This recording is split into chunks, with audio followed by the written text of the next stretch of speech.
Bet Aderech, Casa del Camino, presenta en esta conferencia a Rab Mijael Ávila.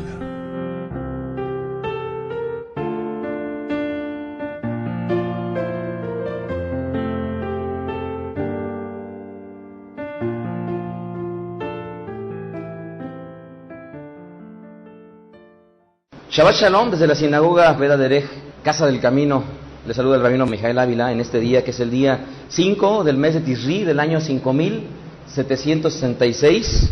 Estamos iniciando nuestro año, Baruch Hashem.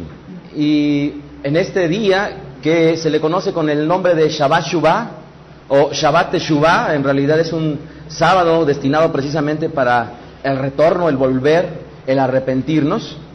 Vamos a compartir un poquito al respecto de esta próxima celebración que tendremos, y como ustedes saben se le llama Yom Kippur, el día de las expiaciones de este año 5766.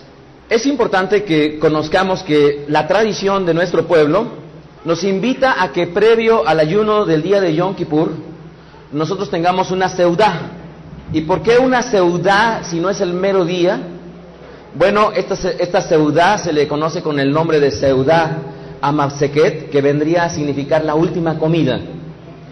Y esta última comida es precisamente la que será el preámbulo que nos estará ayudando para mantenernos con fortaleza precisamente al inicio del día de Yom Kippur. Como ustedes saben, en este año 5766, el día de Yom Kippur, que vendría a ser el día 10 de Tisri, corresponderá a el día 12, que es el Erev Yom Kippur, el día 12 del mes de octubre del año del 2005, conforme al calendario secular, que sería el próximo miércoles por la tarde. El miércoles por la tarde estaría dando inicio precisamente el día de Yom Kippur. ¿Y cómo sería y cómo lo vamos a vivir? Bueno, en primer lugar entonces, vamos a reunir la familia previo precisamente a que oscurezca, para efecto de poder nosotros tener esta seudá Amavseket, que vendría a ser la última comida, en la cual los sabios nos instan a que procuremos, desde luego, no estar consumiendo ninguna comida condimentada, con picante, que pudiera estarnos ocasionando malestar a lo largo de todo el ayuno que va a corresponder del día miércoles por la tarde al jueves por la tarde, que vendría a ser el día de Yom Kippur.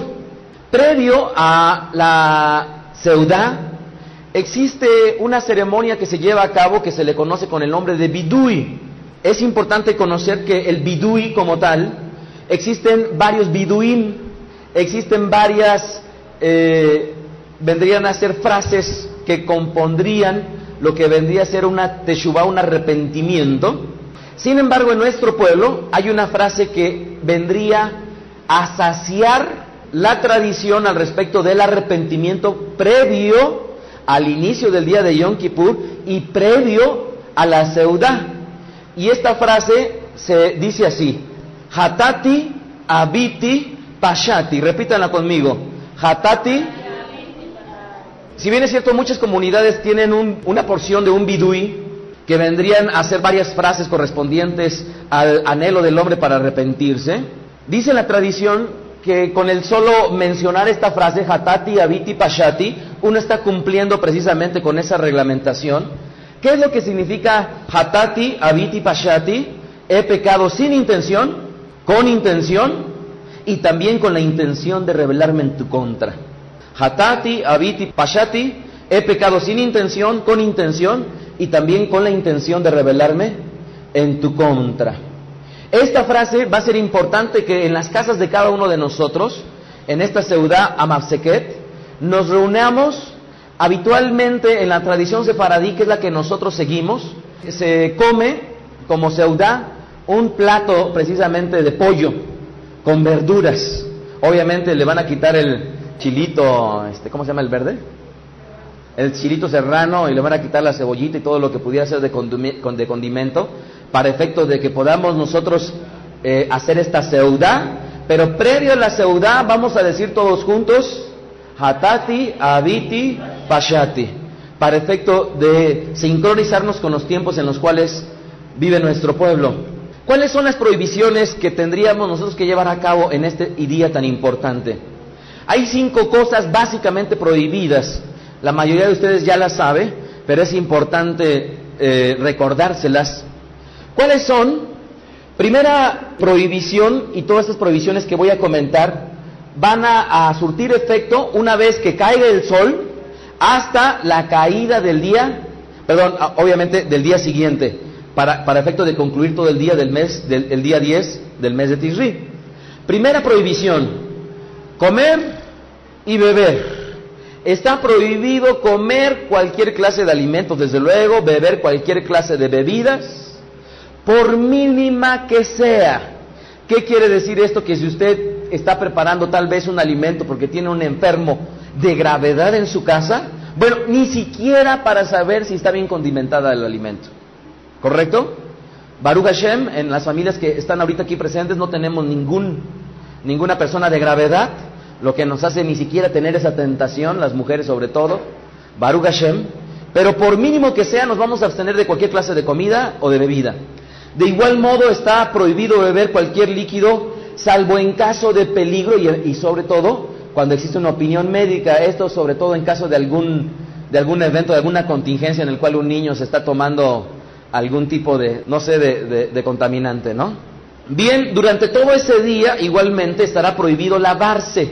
No nos bañaremos durante todo el día 10 del mes de Tishri, cualquier parte del cuerpo, ni con agua fría, ni con agua caliente, y la única excepción al respecto del lavado es las manos, y solamente como higiene, ¿estamos de acuerdo? Entonces, nada de lavarse, nada del cuerpo, es con excepción de las manos, y eso solamente para higiene. Tercera cosa que estará prohibida en todo este día, se le conoce como sijá, que vendría a ser el untarse. Está prohibido untarse cualquier parte del cuerpo con cualquier líquido, llámese perfume, loción, aceite, ungüento, cremas, sani. Con cualquier líquido estará prohibido untarse a lo largo de este día 10. Tercera cosa. Cuarta prohibición en este día se le conoce como Neilat Sandal, en la cual está prohibido calzar zapatos de cuero o de tela con cuero. Esto es, ningún calzado que traigamos ese día va a venir con cuero o con tela y con cuero. Nada vamos a calzar en ese día que lo tenga. Se va a permitir solamente calzar zapatos en los cuales hayan sido confeccionados en todo o en parte con goma o con tela, pero no con piel, ¿verdad? Y solamente la tradición de nuestro pueblo permite ponerse zapatos de cuero solamente en caso de que exista una lluvia intensa en su traslado de la casa a la sinagoga. Llegando a la sinagoga inmediatamente se quitarían el zapato, y esto es importante conocerlo porque es parte de lo que permite la tradición de nuestro pueblo. El quinto aspecto que está prohibido es el de las relaciones íntimas. Durante todo el día 10 del mes de Tishri, las prohibiciones íntimas estarán igualmente prohibidas. Celebrarlas y llevarlas a cabo. ¿Por qué? Porque es un día, como lo leeremos más adelante, de aflicción. Así que nosotros vamos a hacer la seudá en nuestro hogar. Previo a la seudá vamos a decir Hatati, Abiti, Pashati. Vamos a venir a la sinagoga y vamos a escuchar uno de los poemas que son indispensables para celebrar la fiesta de Yom Kippur, que se le conoce como Kol Nidre, que es un poema escrito por un gran hombre, el cual evoca precisamente ese deseo que tiene el hombre de encontrar este agrado de parte del Eterno. Al día siguiente, para que igualmente lo incluyan en sus agendas, a las 10 de la mañana nos veríamos aquí en la sinagoga para llevar a cabo el servicio del rezo de Shaharit, en el cual hay porciones especiales que se leen y que deberemos de estar escuchando. como parte precisamente de esta conmemoración que vamos a vivir. Por la tarde, a las 4 de la tarde, nos veremos aquí para el rezo de Minjá, ¿verdad? Permaneceremos juntos hasta que llegue la hora del Abdalá y concluiremos con una cena, la cual obviamente ustedes deberán de preparar desde el día anterior para traer ese día en el rezo de Minjá y podamos disponernos posteriormente al Abdalá a celebrar todos juntos esta cena con la certeza de que el Eterno habrá sellado el veredicto que tiene contra cada uno de nosotros durante todo el año 5766. Así es que nos reuniremos como Keila a las 7 de la noche del día miércoles para el rezo, 10 de la mañana para el rezo de Minjá, de Shaharit, y 4 de la tarde para el rezo de Minjá, y permaneceremos hasta el rezo del Abdalá, ¿correcto? Más tarde, si ustedes gustan, podrán tener preguntas. Vayamos rápidamente a la enseñanza escritural, de la cual yo les pido una cosa. Por favor, de estas prohibiciones que yo les he dado, debemos de cerciorarnos si efectivamente en la escritura están. ¿Sí me explico? De estas 5 prohibiciones, por favor, ahorita vamos a leer básicamente 3 pasajes en los cuales se encuentra en el Tanaj, en el mal llamado Antiguo Testamento. Esta mitzvah, este edut de parte del Eterno, este testimonio que nos da al respecto de conmemorar el día de las expiaciones. Vayamos primeramente al libro de Vaikra, capítulo 23, Perek 23, Pasuk 26, Levítico 23, 26. Ahorita simple y sencillamente vamos a dar lectura a las porciones del Tanaj en las cuales nos habla al respecto de esta importante conmemoración. Vaikra, Perek 23, Pasuk 26, y habló el Eterno a Moshe diciendo: el día 10 de este mes séptimo será el día de las expiaciones. Ojo, es expiaciones en plural, no en singular. Tendréis santa convocación y afligirán sus almas y ofrecerán ofrenda encendida al Eterno. Ninguna obra harán en este mismo día, porque es día de expiaciones, para reconciliarse delante del Eterno, su Elohim. Porque toda persona que no se afligiere en este mismo día, será cortada de sus pueblos. Y cualquier persona que hiciere obra alguna en este mismo día, yo destruiré la tal persona de entre su pueblo. Ninguna obra harán, estatuto perpetuo es por sus generaciones en todas sus habitaciones. Shabbat será a ustedes y afligirán sus almas, comenzando a los 9 del mes en la tarde, de tarde a tarde. De tarde a tarde guardarán su descanso. Vayamos a la segunda porción, ahí mismo en el libro de Vaikra, Perek 16, Pasuk 29, 16, 29. Y esto tendrán por estatuto perpetuo. En el mes séptimo, a los 10 días del mes, afligirán sus almas y ninguna obra harán. ¿Quiénes? Ni el natural, ni el extranjero que mora entre ustedes. Porque en este día se hará expiación por ustedes y serán limpios de todos sus pecados delante del Eterno. Día de Shabbat es para ustedes y afligirán sus almas, es estatuto perpetuo. Hará la expiación el Cohen, el sacerdote, que fuere ungido y consagrado para ser Cohen en lugar de su padre, y se vestirán las vestiduras de lino, las vestiduras sagradas.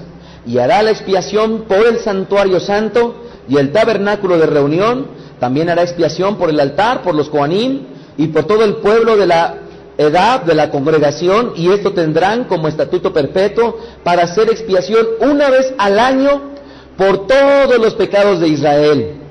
Y Moshe lo hizo como el Eterno le mandó. Bamidbar, Perek 29, Pasuk 7, Números 29, 7. En el 10 de este mes séptimo tendrán santa convocación y afligirán sus almas ninguna obra harán. Y ofrecerán en holocausto al Eterno, en olor grato, un becerro de la vacada, un carnero y 7 corderos de un año será sin defecto. Y sus ofrendas, flor de harina amasada con aceite, 3 décimas de fa con cada becerro, 2 décimas con cada carnero, y con cada una de las 7 corderos 1 décima, y un macho cabrío por expiación, además de la ofrenda de las expiaciones por el pecado, en este caso hatat, y del olá, del holocausto continuo, y de sus ofrendas y de sus libaciones, también a los 15 días del mes séptimo. Bueno, ya nos habla de la siguiente fiesta, de la Santa Convocación, en la cual igualmente ninguna obra haremos, pero que ya corresponde a la Hagim de Sukkot. Vayamos ahora al Brit Hadashah, al mal llamado Nuevo Testamento, al libro de Judíos, conocido por algunos también como Hebreos, Perek 9, Pasuk 1, y dice así: ahora bien, en el primero tenía ordenanzas de culto y un santuario terrenal, porque el Mishkan estaba dispuesto así. En la primera parte, llamaba el lugar, ¿cómo se llamaba? Kadosh, santo. Estaban la menorá, el shulchan, la mesa, y los panes, los halot, ¿verdad? Ahí, de la proposición. Tras el segundo velo estaba el lugar del Mishkan, del tabernáculo, que se llamaba Kodesh HaKedoshim, el lugar santísimo. Verso 4, el cual tenía un incensario de oro, el Mizbeach, y el Aarón Haedut, el arca del pacto, cubierto de oro por todas partes, en la que estaba una urna de oro que contenía el man, la vara de Aarón que reverdeció, y las lujot, las tablas del pacto, y sobre de ella los querubines de gloria que cubrían el propiciatorio, de las cuales cosas no se puede ahora hablar en detalle. Y así dispuestas estas cosas en la primer parte del Mishkan, entran los Kohanim continuamente para cumplir los oficios del culto. Pero en la segunda parte, solo el Kohen Agadol, ¿cuándo? Una vez al año. ¿En qué día? En el día de Yom Kippur, no sin sangre, la cual ofrece por sí mismo y por los pecados de ignorancia del pueblo, dando el Ruach HaKodesh a entender con esto, que aún no se había manifestado el camino al lugar santísimo, Kodesh HaKadoshim, entre tanto que la primera parte del Mishkan estuviese en pie. Y el aspecto muy muy importante, verso 9, y no lo dejemos a un lado, lo cual es símbolo para el tiempo presente. ¿Por qué es símbolo para el tiempo presente? Porque en el tiempo en el cual era escrito el libro de los judíos, todavía estaba de pie el Bet HaMikdash, el santo templo, y por lo tanto los sacrificios todavía se llevaban a cabo. Y dice el que redacta esta carta inspirada por el Ruach HaKodesh, dice que con esto lo que estaba pretendiendo el Eterno era enseñarnos que era un símbolo para el tiempo presente, según el cual se presentan ofrendas y sacrificios que no pueden hacer perfecto en cuanto a la conciencia al que practica ese culto. En otras ocasiones he ahondado en el significado de cada una de las palabras que están aquí en el griego, pero debemos de entender que lo escrito aquí al respecto de este día tan importante, el día de Yom Kippur, el día en el cual el Kohen Agadol, el sumo sacerdote, tenía el privilegio de entrar una vez al año al Kodesh HaKadoshim, a ofrecer este sacrificio, a rociar la sangre, a rociar el Aarón Haedut, el arca del pacto, era el único día en el cual tenía ese acceso, y dice la Escritura que todo esto era un símbolo al tiempo presente. Cuando al Eterno le plazca volver a erigir el Bet HaMikdash, este pasuk lo leeremos tal cual. Todo esto que llevamos a cabo es un símbolo, ¿verdad?, para el tiempo presente. De lo que nos habla es una sencilla cosa. Está el Bet HaMikdash real, el original, el verdadero, el no construido por manos de hombres. ¿En dónde? En los Shamaim. Y aquí lo único que existía era una sombra, un símbolo. De tal manera que cuando el Eterno le muestra a Moshe, hazlo con estas dimensiones, hazlo con estas características, en realidad lo que el Eterno hace es permitirle que viera los Shamaim, de tal manera que el modelo que le habían enseñado en el monte, lo tendría que representar de una manera física en la tierra, pero en la tierra siempre sería un símbolo, sería una alusión a un verdadero tabernáculo que se encontraría en los Shamaim. De tal manera que nosotros entendemos que cuando viene a un Yeshua Mashiach, nuestro Mesías, y siguen los talmidim de él, sus seguidores, durante todo el tiempo aproximadamente, si consideramos que Yeshua Mashiach, por ahí del año 29 o 30 aproximadamente, o tal vez previo, por ahí del año 26, o tal vez si consideramos que fue el año 6 o el año 4 antes de esta era, él nació, y si consideramos que alrededor del año 33 es cuando él sube al madero, ¿cuántos años estaríamos hablando si fueran del año 6 antes de nuestra era? Y si consideramos 33 años, estaríamos hablando aproximadamente de 20, ¿cuántos? 27 años aproximadamente de esta era, hasta el Jurban, hasta el tiempo en el cual fue destruido el Bet HaMikdash, estaríamos hablando aproximadamente del año 69, 33 años o 32 años aproximadamente, los seguidores de este Mesías siguieron celebrando las Hagim, sacrificando. Siguieron asistiendo Kefá y Yohanan al Bet HaMikdash, a los sacrificios, y ellos nunca se rasgaron las vestiduras pensando, ay, ¿por qué? Si el único sacrificio y el perfecto ya fue, ya no tenemos que andar sacrificando, de ninguna manera. Sino lo único que ellos hicieron fue acudir sabiendo que este era un símbolo para el tiempo presente de aquellas enseñanzas espirituales que el Eterno pretendía enseñarnos a nosotros como hijos.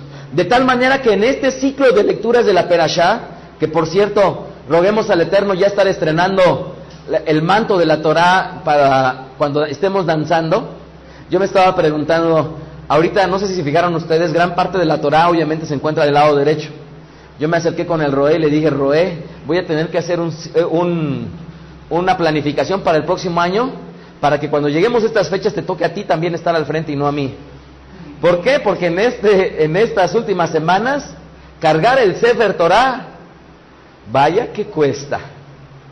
Yo veía al Roé unas veces como que se tiembla más, otras veces menos. Baruch Hashem, yo siempre tiemblo. Pero estaremos próximos, ¿verdad?, a celebrar precisamente el día de Hoshana Rabbah y la fiesta de Simchat Torah.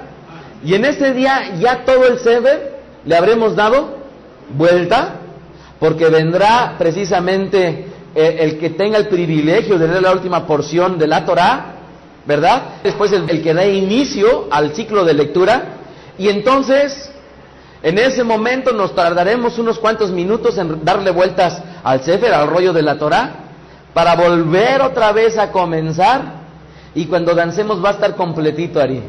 Así es que con el manto nuevo no nos vamos a preocupar, pero por favor, no estemos brinconeando con él, ¿verdad? Ni arrebatándonos. Bueno, sí, pero con respeto. Bien, entonces, ahora que estaremos precisamente próximos, y esto es lo que yo estaba comentando, que durante gran parte del año nos pasamos leyendo las Perashot, precisamente concernientes a todas las indicaciones que el Eterno nos dio al respecto de la construcción del Bet HaMikdash, al respecto de las mediciones, en su oportunidad del Mishkan, y de la forma en cómo se debía de llevar a cabo la liturgia, el servicio para con él. La pregunta es, ¿por qué perdemos tantas semanas, entre comillas, perdemos, a leer todo este detalle de que debemos de considerar tantos pies para determinada cosa, que la menorá debe de tener tantos kilos de oro? Todo este detalle, a final de cuentas, nos va a servir a nosotros ponerle atención y prestarle atención, porque todo ello lo que nos va a hablar es de enseñanzas espirituales que se encuentran en los Shamaim. De tal manera que en este día vamos a vivir y vamos a recordar lo que a lo largo de 33 años aproximadamente nuestro Mesías vivió, y que de acuerdo a los años que cada uno de nosotros tenemos, restaremos por vivir y estar recordando este día tan importante de reconciliación para con el Eterno. Y ahora, la pregunta de los 64,000, yo les he hablado de 5 prohibiciones. Yo sé que leyeron con detenimiento las porciones que hemos visto, y la pregunta es: ¿en dónde están? Si de repente llegara una persona contigo y te dijera: a ver, explícame por qué no debo de calzar de cuero, explícame por qué debo de ayunar si nunca dice de ayunar. ¿Sí están ustedes de acuerdo? ¿Cómo es que nosotros deberíamos tener la certidumbre en base a un capítulo y versículo de estas prohibiciones que deberían de ser precisamente seguidas por nosotros? Bueno, vayamos rápidamente primero a considerar todas las veces en las cuales el Tanaj aparece esta palabra de la cual da origen el nombre de esta festividad conocida como Kippur. Primero conozcamos que la palabra Kippur es un sustantivo masculino y plural, ¿verdad? Kippur, sustantivo masculino y plural. Curiosamente, solamente aparece 8 veces a lo largo del Tanaj.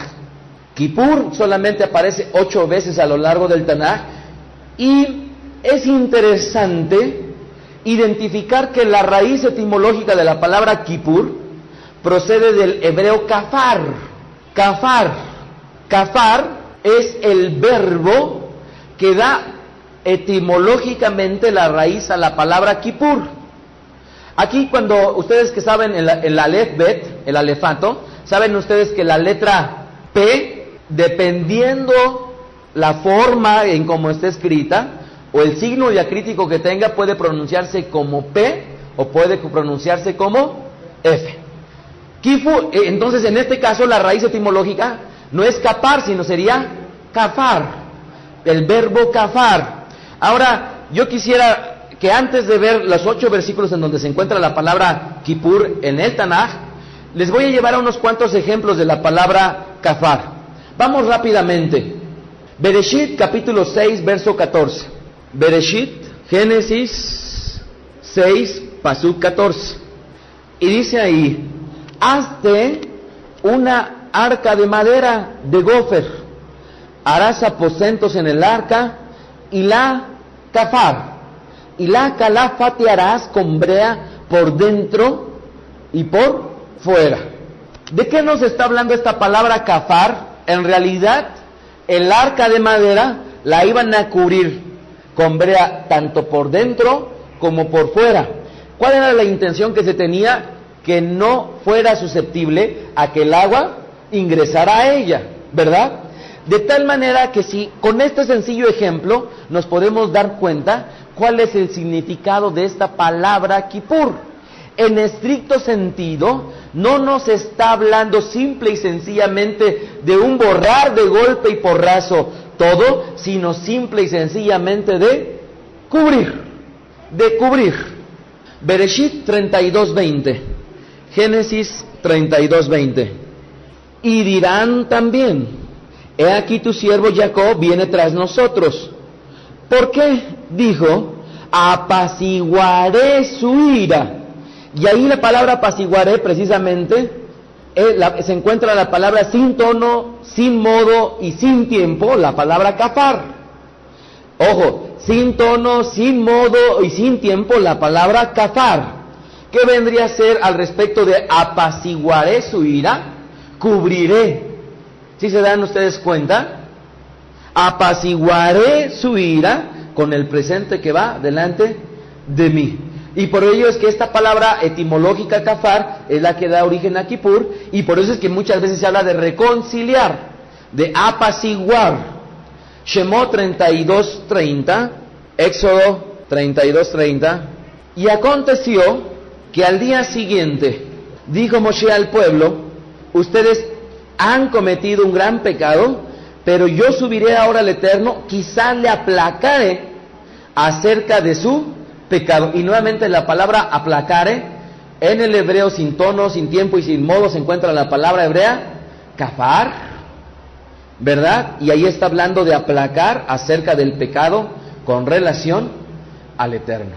Así es que Hasta ahorita hemos visto calafatear, apaciguar, aplacar. Veamos otra porción. Teilim 65:3. Teilim 65:3. Las iniquidades prevalecen contra mí, mas nuestras rebeliones tú las perdonarás. Teilim 65:3. Y cuando dice ahí, tú las perdonarás, está nuevamente utilizando, sin tono, sin tiempo y sin modo, la palabra hebrea, el verbo kafar. ¿Qué era lo que sucedía cuando entraba el Cohen Agadol y se ofrecían los sacrificios precisamente por el día de expiaciones? Kippur, una expiación, a final de cuentas era un cubrir, ¿verdad? Esto que el pueblo había hecho mal por una sencilla razón. ¿Saben ustedes por qué? Porque llegaría el día en el cual, como a modo de cuando una persona va con un juez y lo que solicita es un ¿qué? Antes de que lo encierren, un amparo. El Eterno había puesto todo esto simbólicamente a modo de amparo, esperando que el día verdadero de Kippur llegara. Y ese día verdadero de Kippur que iba a llegar va a ser el día en el cual todos estaremos delante de la presencia del Eterno, y será impostergable que el juicio para cada uno de nosotros llegue, y en ese día será una realidad. Mientras tanto, todas estas alusiones nos hablan de este día por venir, y mientras tanto, una importante enseñanza y día propicio para que nosotros nos pongamos a cuentas delante de él. Vayamos a ver los pasukim en donde se encuentra esta palabra Kippur. Shemot 29:36. Shemot 29:36. Cada día ofrecerán el becerro de sacrificio por el pecado, para las expiaciones, y purificarán el altar cuando hagas Kippur por él, y lo ungirás para santificarlo. Ahí cuando dice hagas expiaciones por él, en el hebreo está la palabra Kippur. Shemot 29:36. Vayamos al siguiente, Shemot 30:10. Éxodo 30:10. Aquí sí está hablando relacionado con el día, con el Yom Kippur. Shemot 30:10. Y sobre sus cuernos, está hablando de los cuernos pero del Mizbeach, del altar, hará Aarón expiación una vez en el año con la sangre del sacrificio por el pecado, el hatá, para expiación. Una vez en el año hará expiación sobre de él por vuestras generaciones.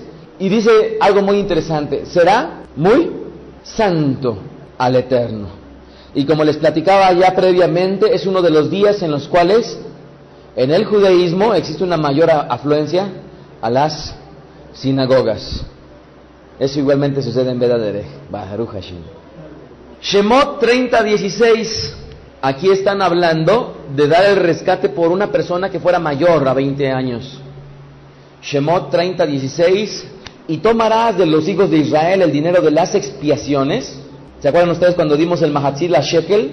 Ese dinero simbólico precisamente de la redención. Dice, y lo darás para el servicio del tabernáculo de reunión, y será por memorial a los hijos de Israel delante del Eterno para hacer expiación, Kippur, por sus personas. Si se dan cuenta que el Kippur como tal, si bien es cierto, hay un día designado como Yom Kippur, día de las expiaciones, y en ese día se hacía una expiación con sangre. En esta ocasión es interesante conocer que también el Kippur, para efecto de las personas, se llevaba a cabo precisamente a modo económico, con dinero. Levítico 23:27, Vaikra 23:27. A los 10 días de este mes séptimo será el día de expiación. Tendrán santa convocación y afligirán sus almas y ofrecerán ofrenda encendida al Eterno. Será un día de expiaciones. Ahí mismo en el Pasuk 28 vuelve a aparecer la palabra Kippur en el hebreo. Ningún trabajo harán en este día porque es día de expiación para reconciliarse delante del Eterno, su Elohim. ¿Están tomando nota en dónde se encuentra la palabra Kippur? Vayamos a los últimos tres. Vaikra 25:9. Aquí están hablando de la Shemitah y después del Yobel. ¿Cuál es la Shemitah y cuál es el Yobel? Ajá. El día del descanso, pero del año 50, el Yobel. Entonces tenemos ahí Vaikra 25:9, dice ahí: entonces harás fuertemente tocar trompeta en el mes séptimo, a los 10 días del mes. En una época semejante a esta, se le daba precisamente el toque de shofar para anunciar precisamente este año. Y dice: en el mes séptimo, a los 10 días del mes, el día de la expiación, harán tocar trompeta por toda su tierra. Y luego dice Bamidbar 5:8, vamos allá, Bamidbar 5:8, Números. Y si aquel hombre no tuviera pariente el cual se ha resarcido el daño, se dará la indemnización del agravio al Eterno, entregándola al Cohen, además del carnero de las expiaciones, en el cual hará expiación por él. Bamidbar 5:8. Vayamos al último, Bamidbar 29:11. Y un macho cabrío por expiación, además de la ofrenda de las expiaciones por el pecado, y del holocausto continuo, y de sus ofrendas y sus libaciones. Ahora, la pregunta es: ¿de dónde viene precisamente el ayuno? Dado que en la Escritura nos está hablando de la aflicción del alma. Esto me recuerda cuando yo compartí al respecto del Sefer Kritut, de la carta de divorcio, en la cual compartía yo desde el punto de vista de la tradición, Bet Hillel, Bet Shammai, y después les enseñaba yo Bet Yeshua. ¿Cuál era la interpretación de la casa de Hillel al respecto del Sefer Kritut, de la carta de divorcio? Yo les compartía al respecto de Bet Shammai, la interpretación que se le daba en base a la casa del rabino Shammai. Y por último les decía la casa de Bet Yeshua, de nuestro Mesías, y les compartía yo la argumentación que encontraba escritural, con capítulo y versículo, y con un rastreo etimológico de las palabras, del por qué nuestro amado Yeshua Mashiach había dado precisamente la interpretación al respecto del Sefer Kritut. Esto me recuerda porque cuando yo hace muchos años estudié todo esto, yo me preguntaba, pero ¿de dónde nace el hecho de ayunar? ¿De dónde nace el hecho de abstenerse de tener relaciones sexuales? ¿En dónde está? Bueno, pues para ello es importante considerar que, como hemos leído en el libro de Vaikra, dice que nosotros tendremos que afligir nuestra alma. Y la aflicción en el hebreo es la palabra hebrea, es el verbo aná. Repitan conmigo, aná. Es acentuado al final. La mayoría de las veces cuando se encuentra en el hebreo una letra ei o hei, habitualmente se acentúa. Entonces en este caso es aná, que se traduce como aflicción la mayoría de las ocasiones. ¿Y de dónde aparece? Obviamente ya la acabamos de leer, la leímos previamente en el libro de Vaikra, en donde tendríamos que afligir nuestras almas. Ahora, vayamos a rastrear esta palabra aná para entender el significado que le da contextualmente el Tanaj a esta palabra, y de ahí podamos ver que efectivamente, cuando en la Escritura habla de la aflicción del alma, se está refiriendo precisamente a un ayuno, y no nada más a un ayuno, sino también a una abstención de las relaciones sexuales. Antes de ir a Aná, quiero decirles rápidamente el significado de la palabra alma. Cuando nosotros hablamos de la palabra alma, nefesh, es importante identificar que no todas las veces que traducen alma al español, así literalmente la palabra alma, se utiliza en el hebreo la palabra nefesh. Hay otras palabras que se traducen o que traducen al español la palabra como alma. Sin embargo, una sola es la palabra alma, que es nefesh. Cuando nosotros decimos, cerramos los ojos y hacemos precisamente esa profesión de fe con el Shema, ¿verdad? Y decimos que nosotros de Ahabá vamos a amar al Eterno con todo nuestro corazón, con toda nuestra alma. Ahí no se utiliza ninguna de las otras palabras que traducen en el hebreo al español como alma, que son básicamente la palabra lev y lebab, y también utilizan la palabra neshama para traducirla al español como alma. Tanto corazón, lev y lebab la traducen al español como alma, sino en este caso la palabra alma es nefesh, que es la que se utiliza precisamente en Devarim Perek 6, en el Pasuk 4. Bueno, entonces, cuando yo estudié la palabra Nefesh, en realidad, a la conclusión que yo llegué, es que el alma en realidad denota toda nuestra vida, dándonos a entender todo lo que somos y todo lo que tenemos. ¿Sí estamos de acuerdo? ¿Cuál es nuestra alma? Es nuestra vida en esencia, pero a final de cuentas, cuando yo digo que estoy vivo, no nada más estoy yo vivo como tal, como persona, como individuo, sino además es lo que yo soy, y además es lo que yo tengo. De tal manera que cuando el Eterno está diciendo que debemos de amarle con toda nuestra alma, está implícito que el amor que tú le tienes que demostrar es con todo lo que tú eres. Y la pregunta es, ¿con todo lo que tú eres, con todo tu tiempo? Sí. ¿Con todo lo que tienes económicamente? Sí. ¿Con tus aptitudes? Sí. ¿Con tus cualidades? Sí. Con todo eso es lo que a final de cuentas va a englobar el alma. Y por eso es que cuando el ruaj, el espíritu, se separa del cuerpo, la pregunta es, ¿se separa y el cuerpo nada más queda inerte, muerto, y se va nada más el ruaj y el nefesh no? Se van los dos. Tanto el ruaj como el nefesh se van. En estricto sentido, el ruaj es lo que sería propiamente el ente, la persona como tal, y este ruaj que tiene vida, la vida estaría siendo denotada a partir de el nefesh. De tal manera que cuando llegue el día en el cual llegue el gran día del juicio del trono blanco, en ese día todos los ruajot de las personas que no hayan pasado el examen vendrán a una muerte eterna, y el día en el cual el ruaj muera, por lo tanto ya no habrá nefesh. ¿Sí me expliqué? Esto es algo que cuando hablemos de yo con toda mi alma alaba al Elohim vivo, ¿qué quiere decir esto? ¿Con todas mis manos? Sí.